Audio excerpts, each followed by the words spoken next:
Finally, how do you reassert your energy independence when the Russia-Ukraine-Europe conflict is creating energy problems?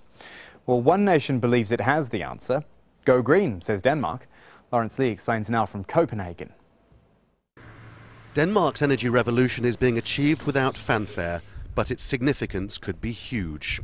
Wood chips, not coal, heat the burners in this, the biggest power plant in the country. It provides steam-driven hot water for 200,000 homes and wind-driven electricity for 1.5 million more. Copenhagen will soon be the world's first carbon-neutral capital city. We are relying on offshore wind and sustainable biomass. And the virtues of that is that we're going to deliver a green power and district heating, cost-effective power and district heating, and to a large extent we'll be independent of other countries. Not for Denmark, the debates over whether wind turbines are ugly. Clean, everlasting supplies have become the obvious choice. And with that, Denmark is avoiding many nasty problems affecting its European neighbours.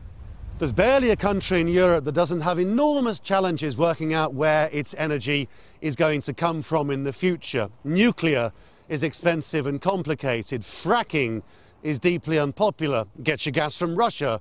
Well, that has huge defence and foreign policy ramifications. Denmark, by contrast, is set to be completely self-sufficient in just a few years, and it's being driven primarily by simple and renewable forms of energy. And so at a time when the Cold War feels like it's being reborn, Denmark says its own policies towards Russia aren't compromised by energy demands. Its advice to its neighbours is simple. If you go green like us, if you lose the reliance on Russian gas, you can stop feeling threatened. If the day came where Russia would cut all gas supplies, we would of course also have to deliver sacrifices to comfort some of our neighbours in the European Union. But if all European member states had done the same as Denmark, or will do it, then we would be in a completely other security situation, of course. Keeping the lights on has become increasingly entangled with defence and foreign policies.